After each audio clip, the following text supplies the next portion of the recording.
네, 기초단체장 4명과 서울시 교육감을 뽑는 재보궐선거가 진행되고 있습니다. 선거 승패가 여야 대표의 향후 정치적인 입지에 영향을 미칠 것이라는 전망도 나오고 있습니다. 관련 내용 포함한 정치권 이슈들 송영훈 국민의힘 대변인, 장윤미 전 더불어민주당 법률위 부위원장과 자세하게 짚어보겠습니다. 어서 오십시오. 안녕하세요. 네, 안녕하십니까. 말씀드린 대로 전국 4곳 기초자치단체장 그리고 서울시 교육감 보궐선거, 재보궐선거가 진행되고 있습니다. 저희가 하단에 지금 투표율을 보여드리고 있는데 당초 이번 재보선은 기초자치단체장 4명을 뽑는 선거이기 때문에 미니선거로 여겨졌었는데 여야 대표들이 직접 유세전에 뛰어들면서 총력전을 펼쳤고 판이 커졌습니다. 그렇기 때문에 이번 선거가 갖는 의미에 대해서 상당히 여러 해석들이 나오고 있는데 먼저 송영훈 대변인님, 이번 4곳의 기초자치단체장 선거가 갖는 의미, 국민의힘에서는 뭐라고 좀 보고 계십니까? 말씀하신 것처럼 기초단체장을 뽑는 선거 아니겠습니까? 그러니까 기본적으로는 그 지역의 일꾼을 뽑는 선거죠. 그런데 이제 사법 리스크의 가시화가 눈앞에 와 있는 이재명 대표는 어떻게든 이 선거에 대해서 중앙정치적인 의미를 부여해서 정치적으로 활용을 하고 싶은 것 같습니다. 그러다 보니 이제 뭐 판이 커졌다라는 표현도 나오고 있습니다만은 지역별로 좀 나눠서 봐야 되겠죠. 부산 금정과 인천 강화는 보궐선거가 실시된 사유가 국민의힘의 어떤 기책 사유가 있는 것이 아니거든요. 그러니까 기존의 그 군수나 구청장이 재직 중에 사망을 했기 때문에 그렇게 해서 발생한 선거라서 그 지역의 주민들께서 아무래도 연속성 있는 행정에 대해서 중요하게 생각하시고 선택하실 가능성이 높다. 그렇게 보여지고요. 반면에 호남 같은 경우는 뭐 전남 곡성은 대표적으로 민주당 군수가 선거법 위반으로 군수직을 상실한 곳입니다. 그럼에도 불구하고 민주당이 또 공천을 해서 표를 달라고 하고 있지 않습니까? 그래서 그런 지역에서는 또 호남에서 일정한 거부 반응이 있을 수 있습니다. 그래서 이것은 중앙정치 차원에서 통일적으로 볼 것이 아니고 각 지역마다 사유가 다르기 때문에 좀 나눠서 봐야 되는 그런 지역 일꾼을 뽑는 선거다. 이렇게 말씀드리겠습니다. 네, 민주당에서는 이건 선거의 의미를 좀 뭐라고 보고 있을까요? 일단 처음에는 정말 미니 선거인 줄 알았는데 각 당에서 총력전을 하고 있죠. 조국혁신당은 실제로 그 숙식 선거 운동까지 하면서 올인하고 있습니다. 이제 판이 커졌다는 표현에 공감이 되고 지금 여야 모두 이재명 대표 2기 체제 그리고 한동훈 대표가 전당대회에서 선출한 이후에 치러지는 첫 선거입니다. 그렇다면 원래 이제 강세를 유지해오던 지역에서 탈환을 당한다면 그래서 그 지역을 놓친다면 양 지도부 모두 좀 정치적 타격은 불가피해 보이는 측면이 좀 분명히 있고요. 또 큰 의미에서는 윤석열 정부의 이제 절반 임기가 넘어가는 그런 전환점에 치러지는 선거라는 점에서 그렇다면 지금 윤석열 정부에 대한 평가 성격도 당연히 녹아져 있을 수밖에 없어 보이고 부산 금정이 또 굉장히 많이 이제 그 주목을 받는 이유 중에 하나가 국민의힘의 어떤 강세가 있는 지역인데 한동훈 대표도 뭐 도보 선거 운동이다 해서 굉장히 공을 많이 들였던 부분이 있지 않습니까? 이 부분과 관련해서도 탈환 여부에 따라서 또 이 정치권이 좀 휘청거릴 수 있는 그야말로 하나의 바로미터가 되는 선거라고 좀 생각할 수 있겠습니다. 네, 말씀해 주신 대로 지금 부산 금정 선거가 최대 승부처로 꼽히는 그렇습니다. 모습입니다. 부산 금정구 아무래도 전통적인 보수 지지층이 강한 지역이긴 합니다만 야권 단일화가 이뤄지면서 결과를 쉽게 예측할 수 없다 이런 얘기도 나오고 있는데 부산 금정구청장 선거 결과는 좀 어떻게 예상하십니까? 굉장히 주목이 되고 있죠. 왜냐하면 지난 총선 때 민주당이 압승을 거두지 않았습니까? 그때도 부산 금정 같은 경우에는 민주당 후보를 국민의힘이 13%포인트 차 두 자릿수대로 따돌리고 승리를 거머쥐었던 지역입니다. 그런데 최근에 이제 공표시키는 이제 금지가 돼 있습니다만 오차 범위 내에서 엎치락뒤치락하는 양상을 보였던 거예요. 민주당이 조국혁신당과 또 후보 단일화를 이뤄내기도 했고, 근데 단순히 후보 단일화만으로 이런 어떤 접전이 설명되지는 않는 것 같습니다. 부산 금정 같은 경우에는 사전 투표율도 상당히 좀 낮은 편이었는데 지금 여건의 상황이 좋지는 않죠. 한동훈 대표가 이제 김건희 여사와 대통령의 실정에 대해서 이제 직격을 하고 있고 이런 부분과 관련해서 또 대통령 지지율 자체가 높지 않은 상황에서 보수 유권자층의 외면을 받는 측면도 있고 그리고 투표장에 잘 안 나올 동의인이 별로 보이지가 않거든요. 정치에 어떤 염증이 느껴지는 특히 보수 지지층으로서는 그런 상황이 계속 전개되고 있기 때문에 이런 점을 또 민주당이 비교적 경쟁력 있는 후보를 내므로써 좀 파고들어서 이 민심을 좀 얻으려는 이 지역이 또 민주당이 이 구청장은 한 번밖에 이제 선출되지 않았던 지역이기 때문에 이번에 민주당이 승리한다면 상당히 또 그런 의미가 있다고 평가할 수 네. 있겠습니다. 민주당에서는 이번 금정구청장 선거 해볼 만하다 이렇게 얘기하고 있습니다. 국민의힘에서는 어떻게 분석하십니까? 며칠 전까지는 민주당에서 그런 말씀을 하시면은 좀 근거가 있는 것일 수도 있었을 것 같습니다. 그런데 그 김영배 의원의 이제 망언이 지금 이 선거에 큰 영향을 미치고 있다고 저희는 그렇게 분석하고 있거든요. 이 김영배 의원이 돌아가신 김재윤 그 부산 금정구청장에 대해서 뭔가 이렇게 귀책 사유가 있고 국민의 혈세를 선거 비용으로 쓰게 했다는 것처럼 그런 매우 부적절한 망언을 하셨는데 고인에 대한 모독이고 폐륜이에요. 물론 민주당에서는 이걸 그 김영배 의원이 선거 실시 사유를 모르고 말했다라는 식으로 그렇게 변명을 해주고 있는 것 같기도 한데 만약에 모르고 말했으면 그게 더 문제입니다. 왜냐하면은 이 김영배 의원은 고향이 부산 금정이에요. 금정에 있는 분이엘 고등학교를 나왔습니다. 그런데 자기 고향의 지원 유세를 가면서 도대체 그 지역의 보궐선거가 왜 생겼는지도 모르고 알아보지도 않고 갔다는 얘기 아닙니까? 그러면은 금정이 고향인 민주당 의원도 그렇게 부산에 대해서 관심이 없는데 다른 국회의원들은 부산에 대해서 과연 어느 정도의 관심과 애정이 있을 것인가 이걸 생각해 보면은 굉장히 금정 유권자들께서 박탈감을 느낄 만한 그런 이슈입니다. 그래서 저는 이것이 막판에 부산 금정구청장 보궐선거에 큰 변수로 작용하고 있다 이렇게 보고 있습니다. 네. 전남 영광에서는 민주당과 조국혁신당, 진보당까지 야 3당 후보들이 접전을 벌이고 있습니다. 송영우 대변인, 지금 영광의 경우에는 야 3당 후보들, 특히나 진보당 후보가 뭐 약진하고 있다 이런 얘기까지 좀 나오고 있는데 쉽게 예상할 수 없는 상황이긴 합니다만 영광의 선거 결과는 어떻게 예상하십니까? 굉장히 치열한 3파전이 펼쳐지고 있죠. 그리고 말씀하신 것처럼 지금 진보당 후보가 약진하고 있는데 이것은 민주당으로서도 굉장히 부담스러울 겁니다. 왜냐하면은 이런 그 진보당이 농어촌 지역에서 상당히 소구력을 가지는 자신들만의 선거 방식이 있습니다.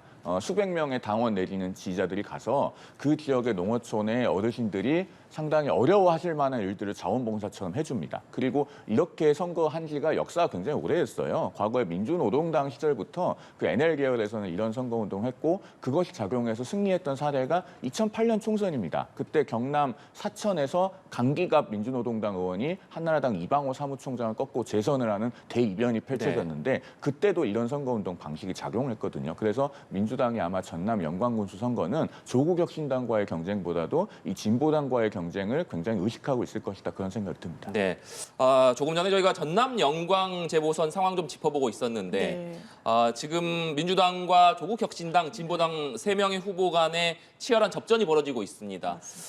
오늘 선거 결과 판세 어떻게 지금 보고 계십니까? 일단 안개 속 혼전양상이라는 표현이 맞는 것 같습니다. 각 당이 본인들이 승리할 것이다라고 장담을 하고 네. 있습니다만 그 속내는 끝날 때까지 끝난 게 아니다 이럴 수밖에 없는 게 이 지역이 원래 뭐 민주당의 강세가 높은 호남 지역이긴 하지만 또 영광 같은 경우에는 무소속 민주당 이렇게 또 왔다 갔다 했던 지역이기도 하고요. 그리고 짚어주신 대로 의외로 진보당세가 강한 하나의 거점 지역이기도 했었습니다. 이번에 진보당 이 후보 같은 경우에는 여러 이제 선거 유세단과 같이 이제 생활 정치 네. 그리고 이제 파고드는 이런 부분으로 이제 어떤 소구력을 분명히 좀 느꼈던 부분이 있고 다만 그렇다면 이 부분이 민주당이 패배하게 된다면 아니면 조국혁신당이 패배하게 된다면 이렇게 경우의 수를 나눠서 한번 진단을 해볼 수 있을 텐데 아마 그 충격파는 조국혁신당이 좀 더 클 것 같습니다.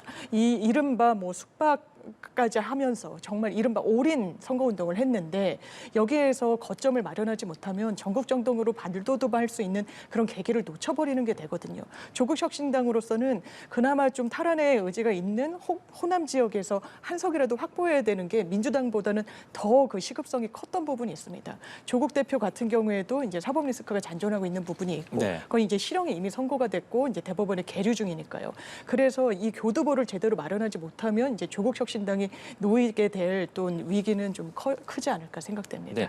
그렇다면 조국혁신당이 만약에 패배했을 경우에 대해서는 좀 짚어주셨는데 네. 민주당이 패배했을 경우에 이재명 대표가 받게 될 어떤 정치적인 타격이랄까 어떻게 예상할 수 있겠습니까? 분명히 있겠죠. 왜냐하면 이게 호남이라는 상징성이 또 분명히 있는 것이고요.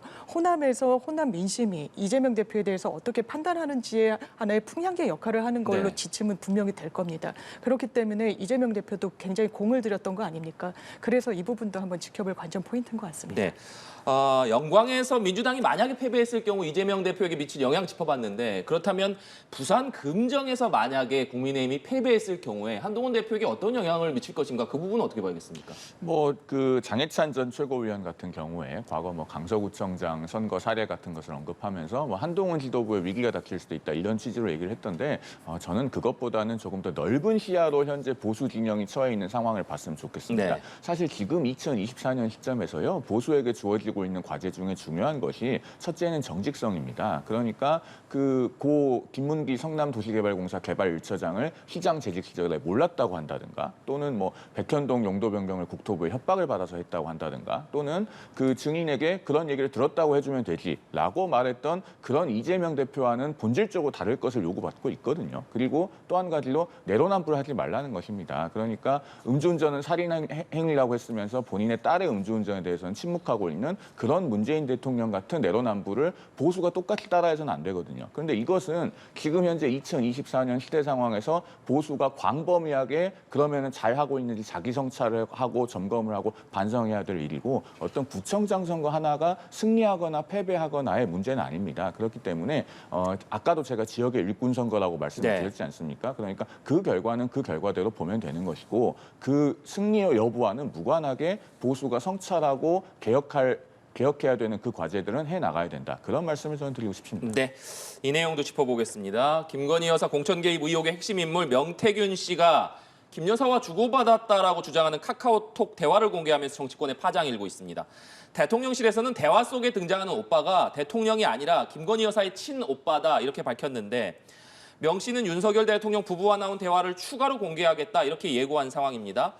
지금 명 씨가 계속해서 추가적으로 공개하겠다, 뭐 2,000장쯤 된다, 뭐 이런 주장을 계속 하고 있는데 어떻게 보고 계십니까? 일단 명태균 씨가 주장하는 바를 액면 그대로 다 믿기는 어려운 측면이 있죠. 왜냐하면 얼마 전에 그 서울시장 2021년 보궐선거 단일화 과정에 대해서 본인이 상세하게 SNS에 주장한 내용이 있는데 그 주장한 내용 중에 일부는 당시에 정치를 읽는 사람이라면은 누구나 다 이해하고 예상할 수 있었던 내용입니다. 그런 점에서 액면 그대로 본인의 주장을 믿기 어려운 점이 있다. 다만 현재 당으로서는 이 사태를 예의주시하고 있습니다. 네. 왜 그런가 하면은 이제 김건희 여사와 명태균 씨 간의 그 대화는 굉장히 어떤 본인들 간의 내밀한 대화이고 그것을 당에서 구체적인 사실관계를 세세히 알기 어렵습니다. 사실관계에 정확하게 접근할 수 있는 것은 아마도 대통령실일 것 같고요. 그러면은 대통령실에서 앞으로 또 소상한 설명이 있지 않겠는가 그렇게 보고 있고 사태를 예의주시하고 있다라는 말씀을 드리고 덧붙여서 말씀드리자면은 비단 이 사안에 국한돼서 말씀드리는 것은 아닌데 앞서도 제가 언급했습니다마는 지금 보수 진영 전체에는 굉장히 정직성이 요구되고 있습니다. 네. 그렇기 때문에 명태균 씨와 관련해서 어떤 국민들의 의문을 사거나 국민들로부터 질문을 받는 분들은 저는 누구를 막론하고 다 솔직하게 설명하고 국민들께 답변하는 것이 필요하다라고 말씀드리고 싶습니다. 네, 장유미 부위원장께서는 어떻게 보고 계십니까? 정말 저희가 언제 이런 광경을 목도했나 싶어요. 뿌로커다, 아니다, 뭐 정치적 식견이 있다라고 하는데 지금 이 메시지가 가닿는 곳은 대통령과 김건희 여사입니다. 거의 겁박을 하고 있는 수준이죠. 김재현 최고위원이 분명히 감옥을 보내겠다라고 이야기를 하고 있기 때문에 거기서 나 한번 감옥 보내봐라. 나도 가만히 있지 않겠다라고 하면서 이른바 살라미 전술처럼 2,000개를 갖고 있다라고 하면서 하나를 던진 겁니다. 그 파장도 굉장히 큰 거예요. 김건희 여사가 오빠라고 하면서 굉장히 무식하고 철없이 떠들기 때문에 죄송하다라고 굉장히 명태균 씨라는 사람을 의지하고 있습니다. 명태균 씨가 의도한 건 바로 그거겠죠. 그런데 대통령실의 해명이 좀 의아한 게 많은 분들이 이 오빠가 친오빠라는 해명을 듣고 그렇지 않아 보인다라고 말씀하시죠. 그 문자의 맥락을 보면 이준석 대표랑 만나는 그런 일정에 대해서 이야기를 합니다. 그러자 김건희 여사가 우리 오빠에 대해서 좀 용서해달라는 취지로 이야기를 해요. 그렇다면 이 맥락상 이게 대통령을 의미하는 게 아닌가. 대통령이라면 대통령을 굉장히 폄훼하고 이 김건희 여사가 왜냐하면 한 보수 또 이 칼럼 중에서도 여러 수석들들 있는 중에 김건희 여사가 대통령께 굉장히 민망한 언행을 했다라는 그런 부분들이 나옵니다. 그리고 이게 설사 친오빠면 더 큰 문제입니다.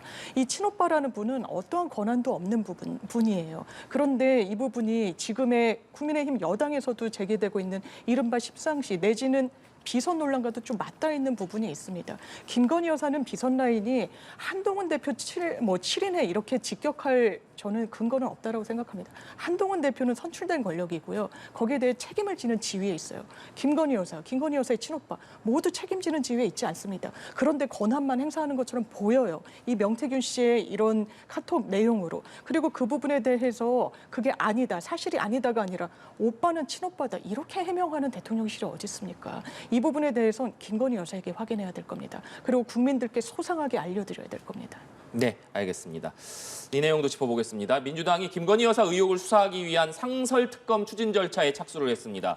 대통령과 그 가족이 수사 대상이 될 경우에는 여당을 특검 추천 과정에서 빼겠다는 내용의 규칙 개정안 국회 운영위 소위에서 단독으로 회부를 했는데 일단 민주당이 지금 국민의힘을 배제하겠다는 이 규칙 개정안 본회의까지 일사천리로 좀 처리할 것이다 이런 계획이라고 보면 되겠습니까? 예, 아마 속도를 좀 낼 수밖에 없어 보이는 부분이 있고 이 부분과 관련해서는 지금 특검을 추천하는 위원회 구성과 관련해서 이제 7명으로 구성이 되는데 이 중 4명은 이제 정부 측이라고 생각을 하시면 되고 그러니까 3명이 그리고 나머지 2대 2로 여야 구성으로 돼 있습니다.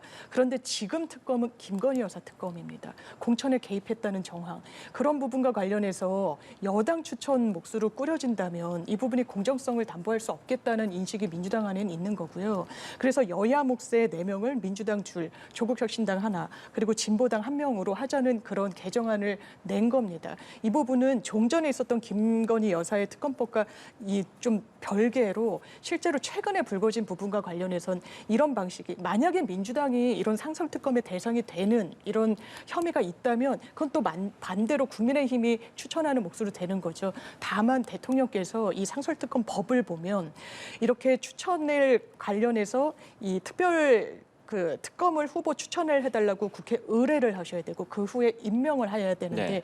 이 절차 자체를 보이콧하지 않겠느냐라는 우려가 나와서 속도 조절에 나설 가능성도 열려는 있습니다. 네, 지금 민주당에서 본격적으로 국민의힘을 배제하는 규칙 개정안 추진에 들어갔는데 어떻게 평가하시는지 궁금하고 국민의힘에서 좀 어떻게 대응하실 계획인지도 궁금하네요. 일단 지금 민주당이 상설특검에 관해서 그 특검 후보 추천위원회 구성에 관한 국회 규칙을 개정하겠다고 하는 것은 2014년에 그 상설특검법을 제정하고 국회 규칙을 함께 만들 때 그 여야가 합의한 취지에서 완전히 벗어나는 네. 것이죠. 당시에 여야는 중립적인 특검을 객관적인 특검을 선정할 수 있는 그 방안을 굉장히 머리를 오랫동안 맞댄 끝에 만든 것입니다. 그렇게 해서 7명의 특검 후보 추천위원 중에서 조금 전에 장윤미 부위원장께서 3명이 정부 측이라고 표현을 하셨는데 사실은 정부 측이 아니고 대법원 몫의 법원행정처장 하나, 검찰 몫으로 법무부 차관 하나, 그리고 대한변협회장 이렇게 법조 3륜이 1명씩 네. 들어가는 겁니다. 그리고 여당 둘, 야당 둘이니까요. 결국에는 과반수 4표를 얻으려면은 여야가 합의를 하든가 아니면은 법조 3륜 중에 적어도 2명 이상이 동의를 해야 특검 후보가 추천될 수 있는 그런 시스템인 거예요. 거기서 여당을 빼고 야당만 4명이 들어가겠다라고 하는 것은 결국에는 내가 원하는 특검을 고르겠다. 그렇게 해서 내가 원하는 결과를 받아야겠다라고 하는 답정너식 특검을 하겠다는 겁니다. 여기에 대해서 지금 국민의힘에서 뭐 당론으로 법적 조치를 어떤 걸 하겠다라는 입장을 최종적으로 정한 것은 아닙니다만 법리적으로는 헌법소원 심판 청구를 하고 가처분을 동시에 신청하는 것이 가능할 것 같습니다. 그래서 아마 당에서 검토를 할 것이고요. 이렇게 그 우리 사회가 어렵게 여야가 합의한 기틀을 허물고 일방적으로 하겠다는 것을 계속 고수하면은 우리 사회의 사회적 합의 그리고 여야 혁신은 계속 깨질 수밖에 없습니다. 네, 알겠습니다. 지금까지 국민의힘 송영훈 대변인, 장윤미 전 더불어민주당 법률위 부위원장과 얘기 나눠봤습니다. 오늘 말씀 고맙습니다. 감사합니다. 감사합니다.